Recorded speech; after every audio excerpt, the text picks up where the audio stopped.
Hey everybody, it's Dr. Joe. I'm back in town and I went to New York over the weekend and a great time. Went to a baby shower, in fact. One of my relatives is expecting very shortly.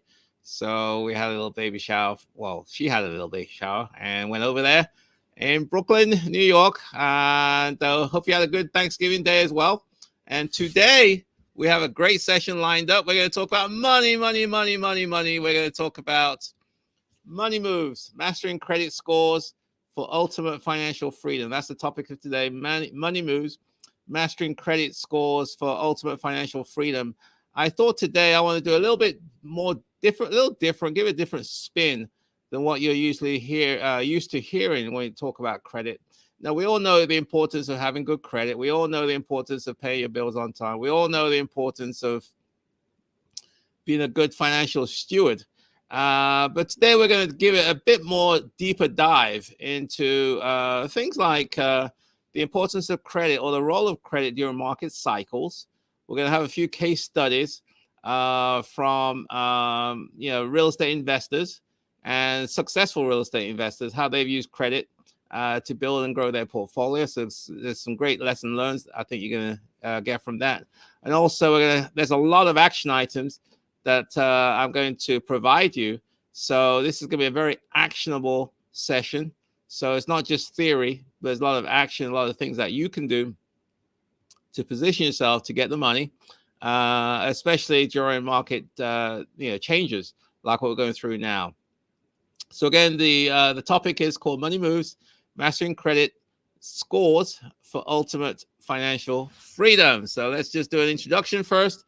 Now, the question, I suppose, in the introduction is, what foundational knowledge do real estate investors need to understand about credit and its impact on building long-term residential real estate portfolios? So what do you need to know beyond the obvious about credit and the impact on long-term residential real estate portfolios? So again, we're going to focus primarily on buy and hold strategies.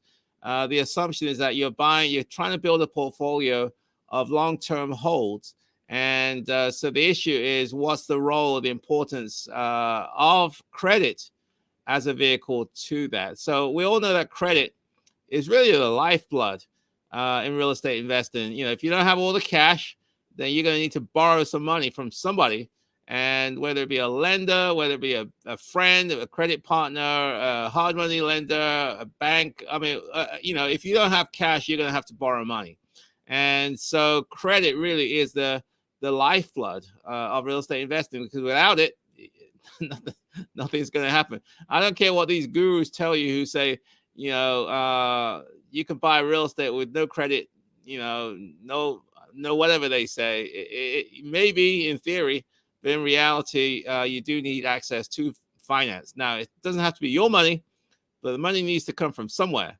And that's where the credit comes into play. So, so to be successful, you need to understand how credit works, how it affects how credit invests your, what we call investment capacity, your ability to build a portfolio, and how can you use credit to optimize your success as a real estate investor? Because every real estate investor needs to grasp this concept, whether you're new, intermediate, or seasoned.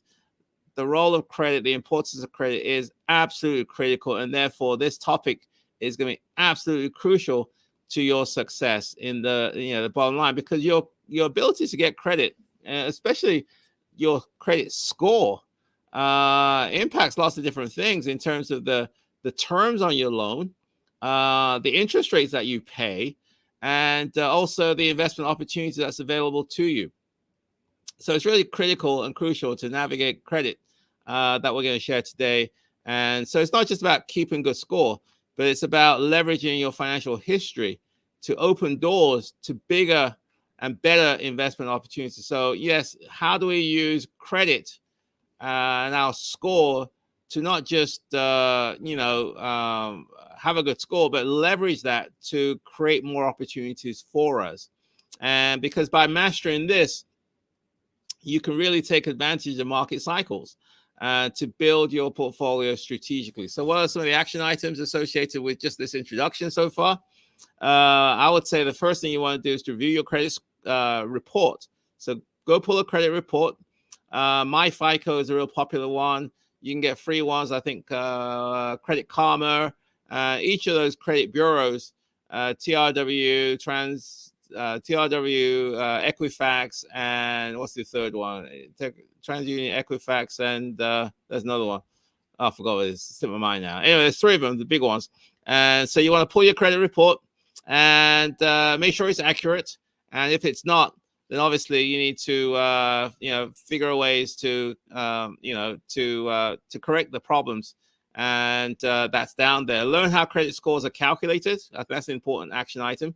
And what factors influence them. What factors are most important in determining your credit score? You need to understand what those. Is it late payments? Is it the number of accounts that are open? Is it the type of account? All these things affect your credit score. And I think that once you know your score, then the issue then becomes what's the strategy to actually improve those scores. And then just do regular check-ins. Check in every now and then. Check your report maybe once every 3 months or 4 months or so, just to make sure that the information there is accurate, is correct. And if necessary, monitor your score and take corrective action as and when needed. Okay, so that's the introduction. Let's get down to a bit more details now. And the first thing is the reality of credit in real estate investing. So the question I'm going to pose to you is this: how does credit impact real estate investment decisions? And what are the best practices for maintaining a healthy credit profile? So that's what we're going to talk about now, is how does credit impact your real estate investment decisions? And what are the best practices for maintaining a healthy credit profile? So as we all know, as I said before, credit plays a pivotal role in real estate investing. And obviously, it allows you to secure financing and also determines the terms that you'll get for your financing. Obviously, a higher credit score can lead to a lower interest rate. The rates that they quote on the radio, on the newspapers, on TV, or whatever it is usually for those people with the highest credit scores. Usually that means like 750 or above, or 760 and above, maybe as low as 730. But typically it's what they advertise are for people who've got the best or the highest credit scores. So if you don't have high scores, then you're not going to get that rate. You're going to pay a little bit more. So a higher the credit score, the lower the interest rate, which can obviously, especially if you're a buy and hold investor, the interest rate that you pay has a significant impact on the profitability of the deal that you're working on. So therefore, maintaining credit, a healthy credit profile, is going to require several things. First of all, it's going to require you to manage your credit. As I said before, pull it every now and then, check it, make sure it's accurate, and so on. It's going to require that you make timely payments on all your loans and mortgages and debt that you have that's reported to the credit bureau. And also, I think it's important to understand the different types of credit, because not all credit is the same. Some credit has a greater impact than others, and it's important that you're aware of that. Things like credit cards, mortgages, personal loans, they have different impacts, and they're not all the same. And so I think it's important to be able to differentiate between the two. And also I think it's important to understand what the lenders, how do they view credit, and what are their requirements for, in terms of credit, in terms of giving out loans. Do they require a certain credit score? Do they require a certain debt to income ratio? Do they require certain reserves? These are all important things that you need to understand before applying for a loan with a lender. Because if you understand what they're looking for, then you can position yourself to hopefully to be what I call bankable, such that you'll get the money. So make sure that you do the following things: keep a low debt to income ratio, avoid new credit lines, especially when you apply for a new loan. I would say if you're going to apply for a new loan, you don't want to pull a credit, or you don't want to request new credit probably 60 days, preferably 90 days before that. That way, it doesn't raise any red flags to the lender that you're shopping around or that you're trying to get more credit. and so on. And as I said before, it's important to regularly monitor your credit for inaccuracies. So what are the action items that pertain to this section of the discussion? Let's have a look.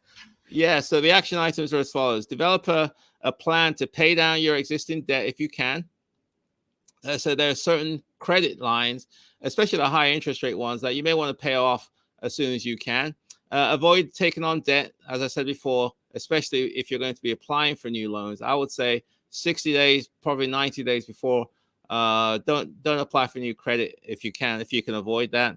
Regularly check your credit score and report errors, and build relationships with lenders, because you know, they're the ones with the money. That's all there is to it. So let's go to number 3. Hopefully this is good. And understanding real estate investing cycles. This is a good one.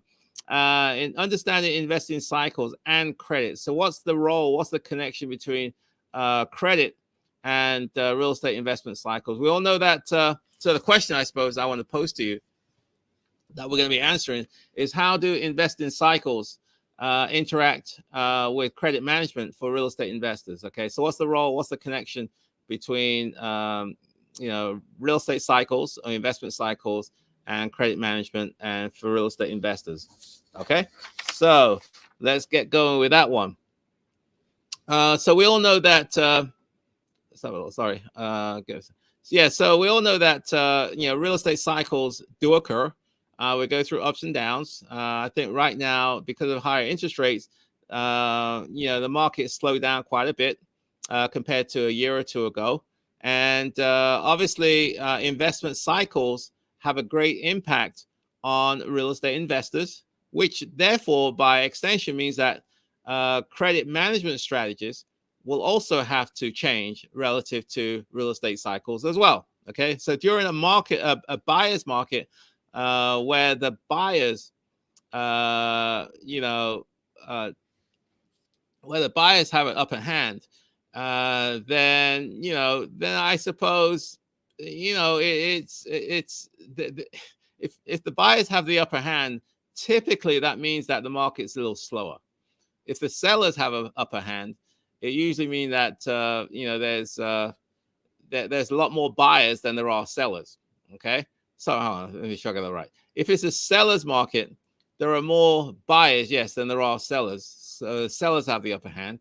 If it's a buyer's market, there are more sellers than there are buyers, i.e., there are less buyers than there are houses available. Okay, got that one? So recognizing these cycles will mean different things.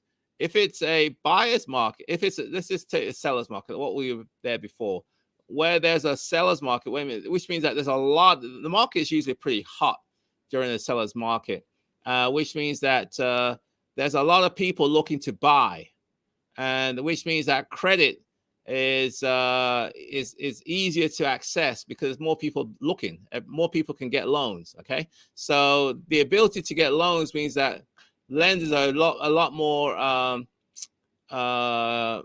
open. You know, the requirements or the restrictions are less in that environment. Okay, so the importance of your credit is really, really important, because if there's a lot of buyers out there, the sellers have the upper hand, so they will more likely to choose a buyer who has a better chances of getting the loan approved, if that makes sense. And so you know, so if you're looking to buy, you better make sure you got some good credit. You better make sure you got access to financing lined up in a seller's market, because otherwise you're not going to buy anything, because the sellers have the upper hand. Now, if the roles are changed, you know, then it's a buyer's market, which means that the buyers now have the upper hand, i.e., there are more sellers than there are buyers. There are fewer buyers out there, which means that you as a buyer are in a bit more flexible and stronger position, which means that, you know, the sellers are chasing you, and you may be able to negotiate certain terms. You may be able to negotiate certain concessions from the seller that you would not be able to during a seller's market. Okay, so credit obviously is still important, but you have a bit more flexibility if you don't have great credit, because you may be able to negotiate seller financing. You may be able to, negotiate, certain things that you couldn't do during the hot market, if that makes sense. So, so during a downturn, which means that that means that there are more sellers than there are buyers. I would say you want to be conservative. You don't want to be so aggressive as you can during the hot times, because you don't know what's going to happen. You don't know how the economy is going to play out. The economy is probably slowing down, and prices aren't going up so much. So you want to take a more conservative approach to the offers that you make and the terms that you are offering, because banks and lenders are being a lot more conservative as well.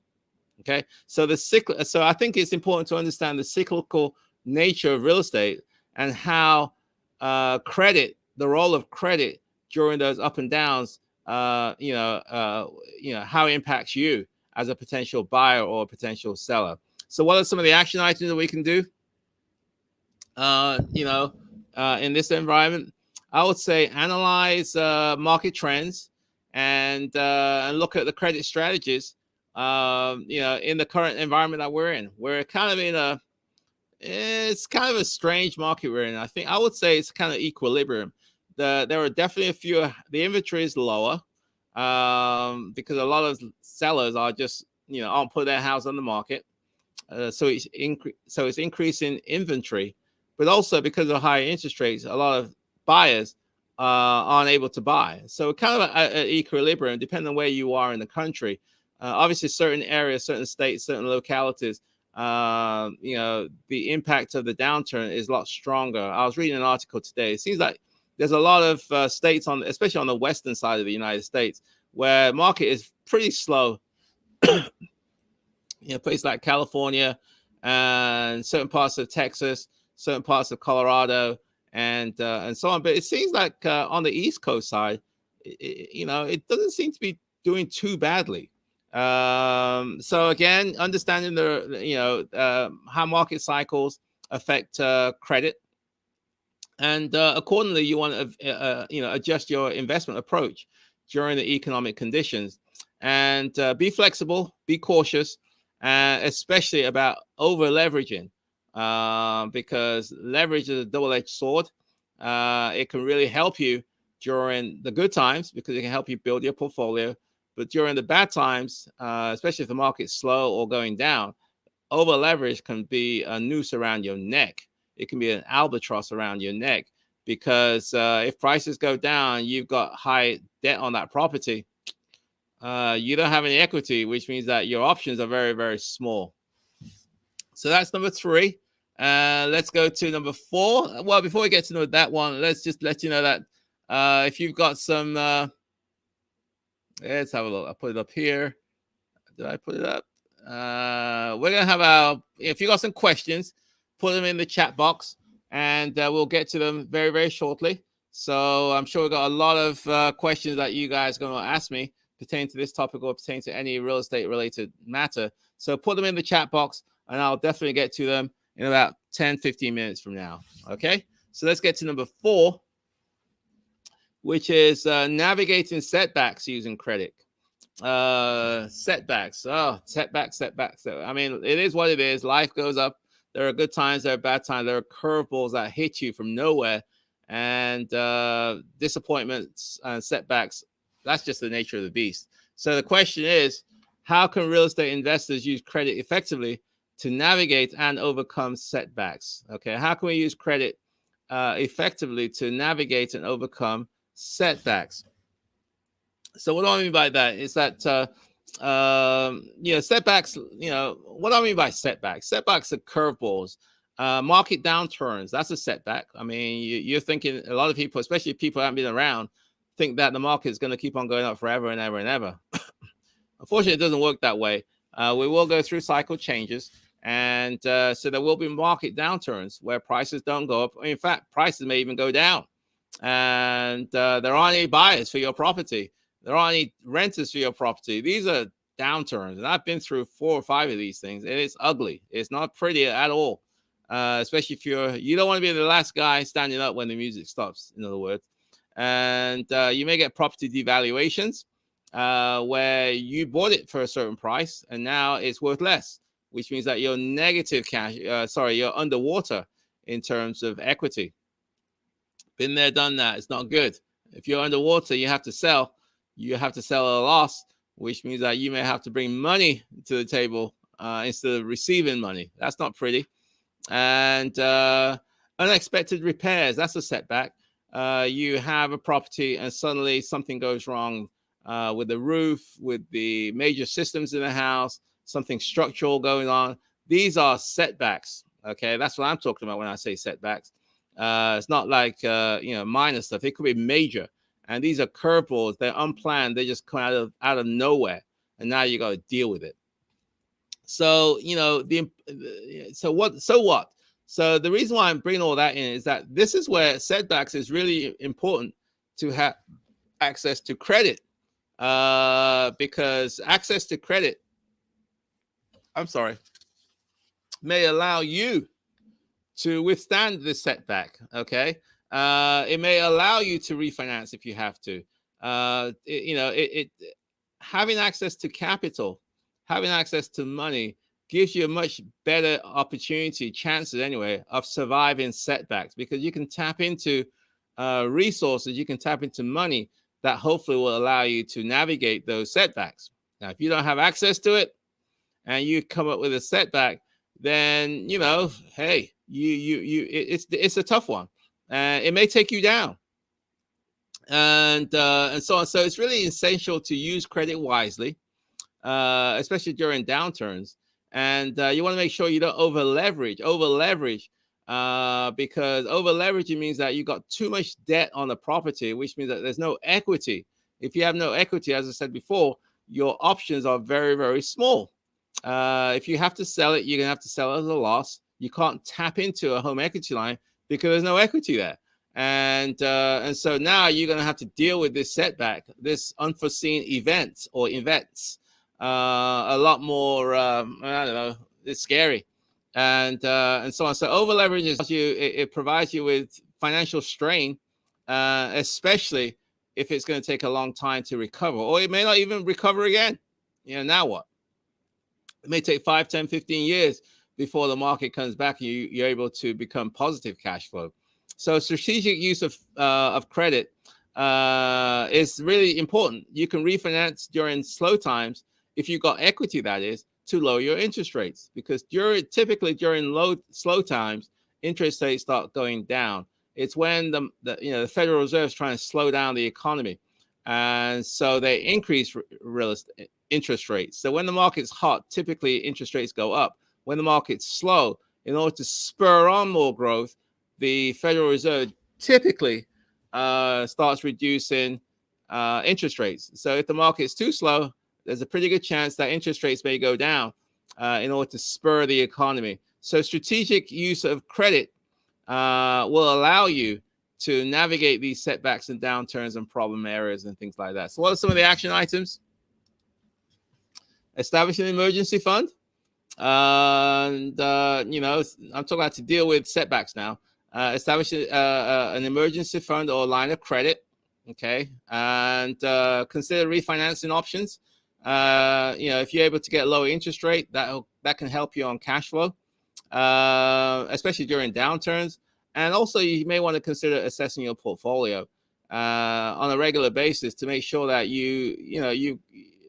the stuff which is not good or dragging your portfolio down, you may want to consider selling them. But you want to do an evaluation of your portfolio to assess your risk potential. And then you plan accordingly. So number 5, hopefully this is good. Let me know if you're finding this interesting. Hopefully it is. I hope I'll give you a little different twist to credit and cycles, market cycles that you may not hear too often. So number 5 is the ups and downs of real estate credit. Yeah, there's ups and downs. And the question I'm asking you is, what are the common ups and downs in real estate credit, and how can investors stay prepared? What are the ups and downs? We go through ups and downs all the time. So how can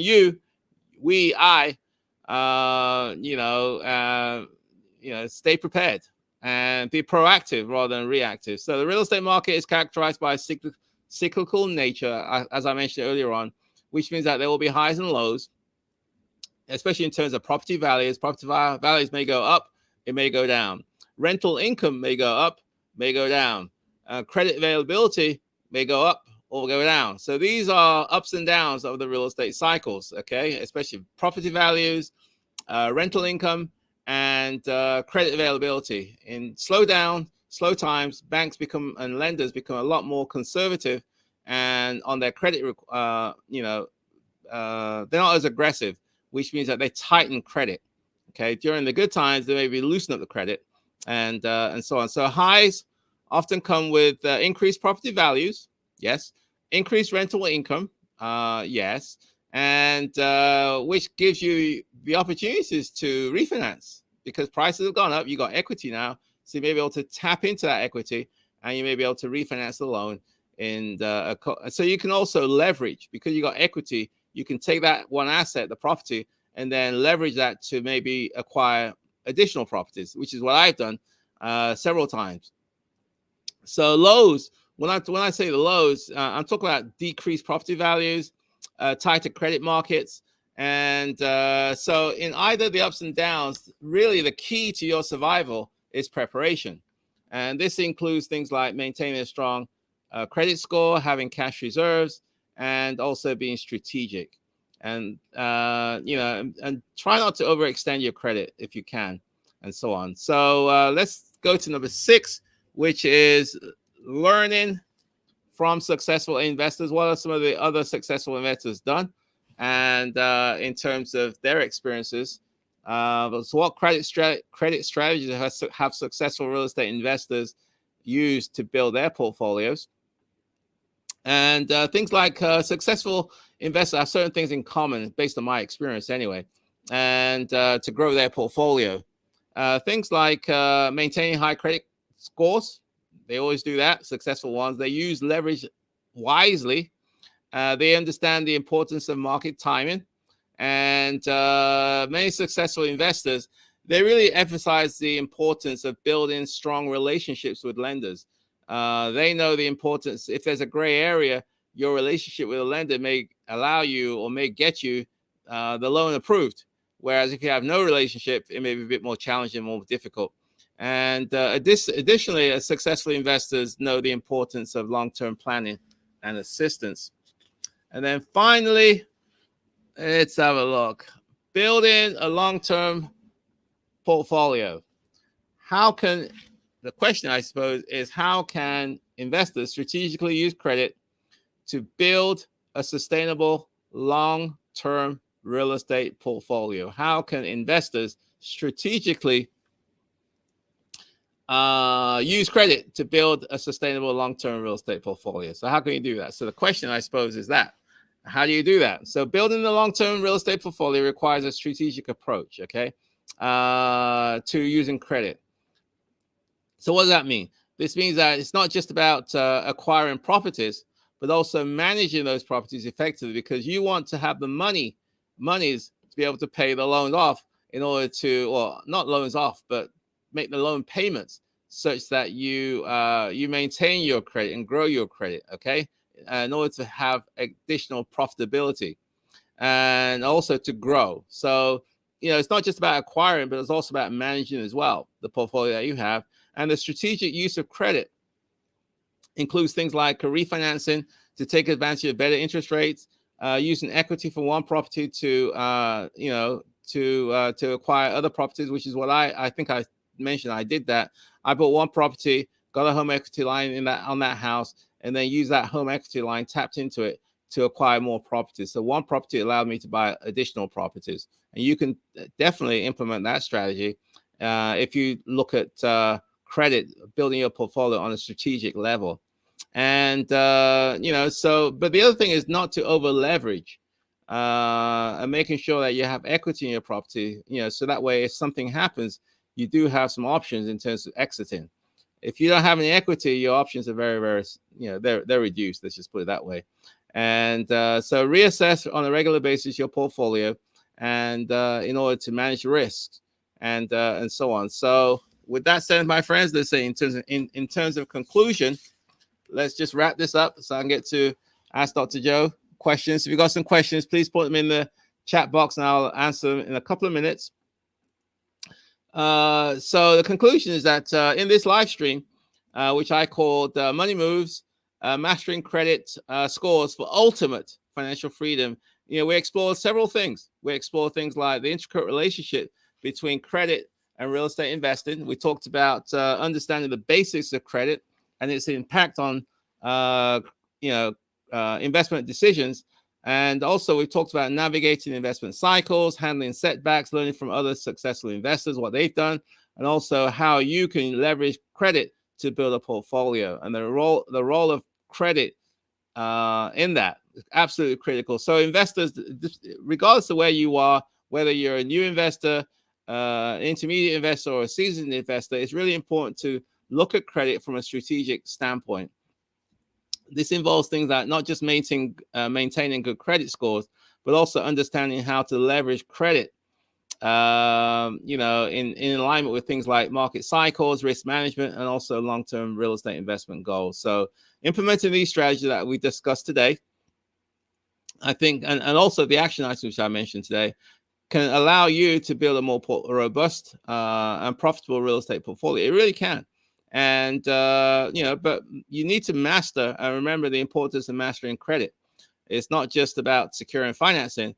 It's about unlocking the potential of your real estate investments. Okay. It's all about, building your portfolio, and hopefully over time you'll build wealth and you'll have a legacy that you can pass on to other people.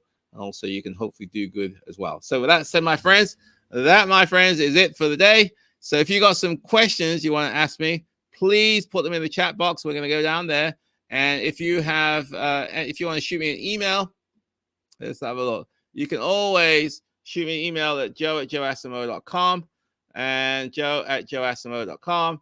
And again, enter your questions in the chat box and I will get to them right now. Let's have a look.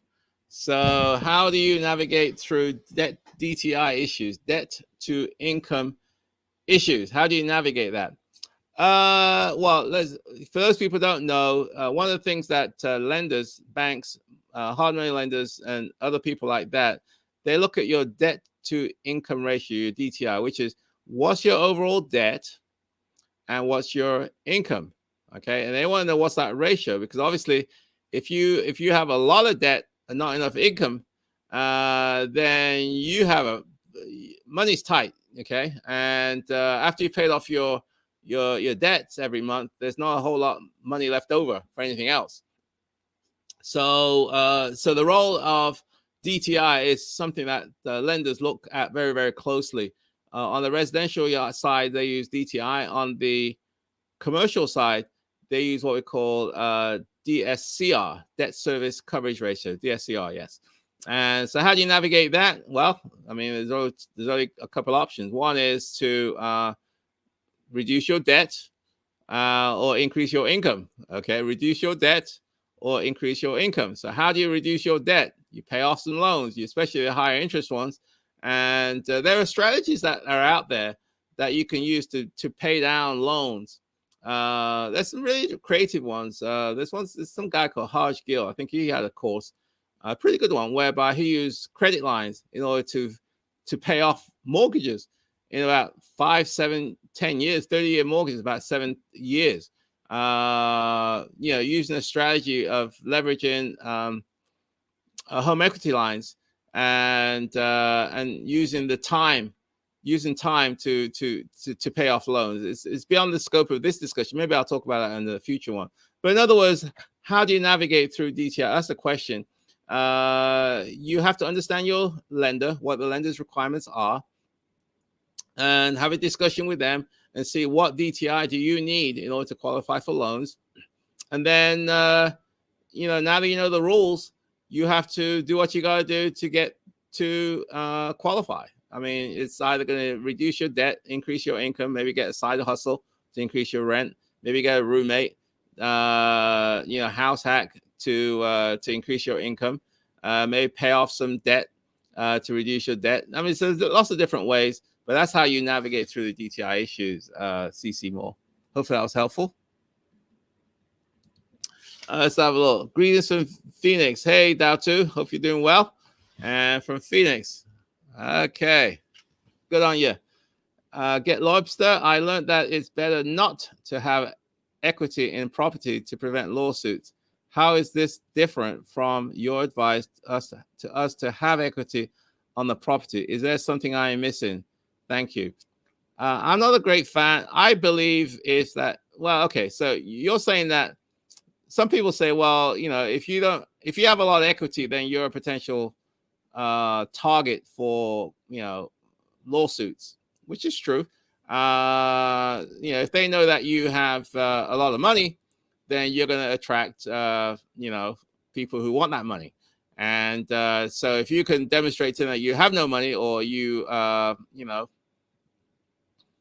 you don't have equity, then you're not a target for it. I mean, that's one way of looking at things, and therefore you want to convey that you don't have any money. I get it. I'm not a great. Yeah, that's true. I mean, I have, you know, equity in properties. I mean, I'm not being sued left, right, and center. The reason why is, you know, I try not to. I have a lot of tenants, as you know, and my take is that most tenants aren't out there to go sue you. If you're a good landlord and you screen well and you do what you're supposed to do as a landlord, and you develop a relationship with your tenant whereby they're happy and they are happy to live in your home, and you're doing the right thing as a landlord in terms of taking care of the property, taking care of repairs, and just being overall a nice person, people usually aren't going to be rushing to sue you. It's usually when it's an adversarial relationship. That's when, you know, when people or when people are unhappy, that's when they look for payday and look at you as the rich guy. So, you know, so that's where I leverage the relationship as the first line of defense. The second line of defense, obviously, is the lease, and the third line of defense, obviously, is the you know, the entity that you have, you know, and so on. So, you know, I just believe that it's better to have equity in a property, because if you have equity in a property, if the market shifts and you need to sell, then you have more choices. You know, you can sell it at a you know, at a lower price. You can reduce your price just to get rid of it, because you got equity. If you have no equity, you can't reduce it because there's no equity. And if you have to sell, you may have to reduce the price, which means that you're out of pocket. Okay, or you're going to walk away. So I don't know. I think that I'd rather have more options available, especially during market downturns, than have no options. And you don't have many options if you have no equity. That's my take. Feel free to disagree with me, but I'd rather have equity, you know, than no equity. I understand the asset protection standard, that, but I think the asset protection can be dealt with different ways, and so on. So hopefully that makes sense. It may be counterintuitive.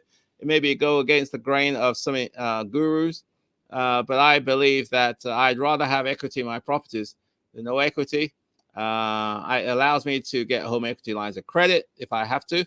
It allows me to tap into this property and grow my portfolio.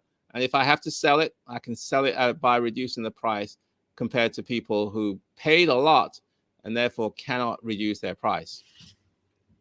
Okay, good questions though. Good evening. I trust you're doing well. Hey, Marlon, hope you're doing well, my friend. Long time no hear. Hope all is well on your side. Get Lobster. Looking to buy our first rental before the year runs out. Is this a good time of the year to buy? Any pros and cons in your experience? I think the best time to buy is yesterday. The next best time to buy is today. It depends on your exit strategy. If you're a long-term player, or if you're looking to keep this property for a long time, and you're in an appreciating market, then experience. Obviously, it depends on location, but yeah, all I can speak for the Washington D.C. area. Over time, prices tend to go up, and so what you think is expensive today, 5, 10, 15, 20 years from now, you wish you bought more because prices have gone up and so on. So I'm not a great fan of those people who say, well, I'll just wait until all the stars are aligned before I buy my next house. No, buy the next house as long as the numbers make sense. I'm not saying you should overpay, but I'm saying as long as the numbers make sense, you can cash flow, then let time do the heavy lifting as opposed to you do a lot of the heavy lifting. So I think it's a good time to buy. But, I'm not just saying buy anything. No, buy properties that make sense. And I think if you take a long-term view over time, it tends to play out in your favor. But you're going to have to deal with tenants. You're going to have to deal with, the whole issue that pertains to landlords. Either you're going to have to deal with yourself or you're going to have to outsource it to a property management company, and hopefully they'll do a good job. And believe me, not all property management companies do a good job. Okay.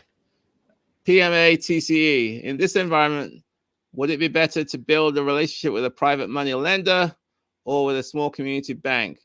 Which do you prefer to use for deals? Always thank you for your time and help. Good question, PMA. I think it's good to build a relationship with everybody who has money. And that means private money lenders.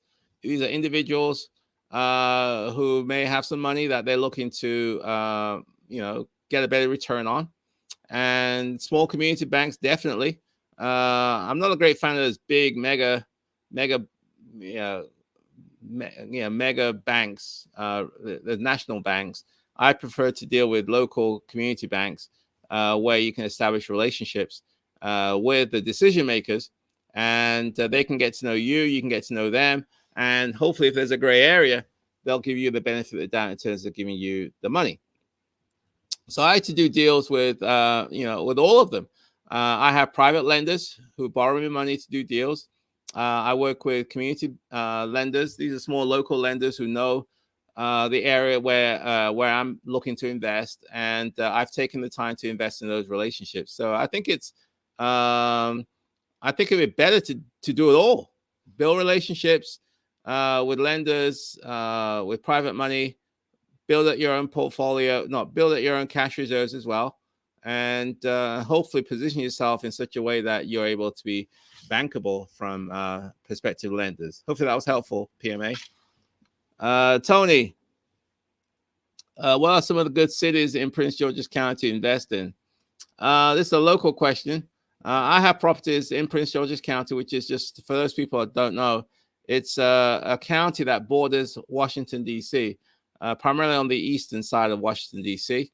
And I have properties in Prince George's County. So what are the best places? It depends on what your budget is, Tony. How much money do you have available? And are you able to buy in A, B, C, D, E neighborhoods? Because they have it all in Prince George's County. Some really great neighborhoods and some average neighborhoods and some not so great neighborhoods. So it's where your money, I think, allows you to buy.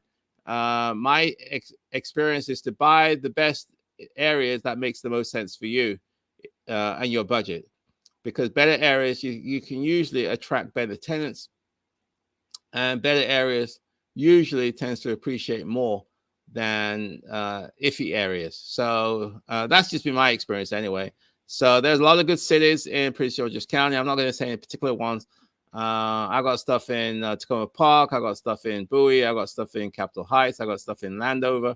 I got stuff in a few other cities in Temple Hills, and a few other cities in Prince George's County. They're all pretty good, but the prices vary from location to location. So it depends on what you can afford.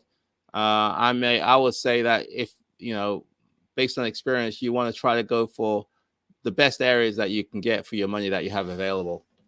For the reasons which I talked about before. What are some of the good cities? I think I've just answered that. See, I think you answered that question twice then, Tony. What are your thoughts on inheriting tenants? Are there some best practices to keep them in mind if one has no choice but to inherit tenants? Yeah, I try not to inherit tenants if I can avoid it. Many times you're inheriting somebody else's problems.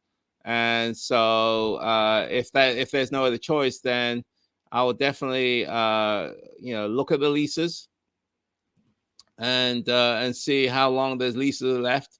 I will definitely check the books of the seller to make sure that they're paying you or paying him, I suppose. I will definitely go to landlord-tenant courts, do some due diligence on these folks. If it's possible, I like to give them an application form and get the information about them. Hopefully, the seller has that. If they don't, then I would definitely want that completed because I want to know who's in there. And but it's all about relationships, I think. If you're going to inherit tenants, so you kind of position yourself as a good landlord, and you're looking to do the best that you can for them. It's a new day, and hopefully they'll reciprocate by being fair to you as well. So if I can avoid inheriting tenants, I will do that, but I know that's not always possible. And so therefore, I'll try to do some due diligence on the prospective tenants. If you can speak to them beforehand, that'll be great. And, definitely look at the leases, look at the agreements that you may have, verify that the rent that they're paying is in fact the real rent. And just do some due diligence on the people and also on the properties. So hopefully that was helpful. Get Lobby, thank you. You're welcome. Useful video, thank you. Okay, thank you, Vasa. And let's have a look. Thank you, really helpful. Thank you, Tony. And so on. So what's the time now? 7:50. Well, I'm gonna wrap it up because I think I've had a long day today. And I'm gonna be doing another networking event, maybe on the 15th of December, a couple of weeks from now. The people who've come to my last events, they're great. It's an opportunity to see me in action. And one of my properties, this one I'm probably going to do at Femi's property. Femi is a student who bought a house up in Washington, D.C., and I'm helping him through that whole entire process. I helped him find the deal, finance the deal. Now I'm helping him through the renovations and making great progress. I'm really, real happy for Femi. I'm very proud of him. And so we may do a networking event at that property, his property. So that way you can hear from him. You can see a property about midway through the renovation process. And so the focus is going to be on the rehab processes and, finding tenants, not finding tenants, sorry. Things like selecting contractors, navigating change orders, permits process, change order process, inspection process, all that stuff we're going to cover during the next real estate investment meeting, which is going to be live in Washington, D.C. at Femi's house. I'll give you more information next week, but I'm thinking it's going to be on December the 15th. But I'll confirm that later on. You definitely need to come. It's going to be great. We had a great time last time, and I think this is going to be a fantastic one. And I may do another one in January at one of my properties in Washington, D.C. as well. So I'm trying to do these things so it's in the field as opposed to virtual. And that way you can see what I'm doing, see what some of my students are doing in real time. And you'll get great food, and you'll also be able to network with like-minded people. I think it's going to be great. So I'll give you more information about that next week. So thank you very much. I think that turns it up to, let's wrap it up today, ladies and gentlemen. So again, hope you had a great time. And I'll see you next Wednesday at 7 p.m. on Wealth Wednesday on YouTube and also on Instagram. So have yourself a wonderful rest of the week. And I'll see you guys later. Take care for now. Bye for now.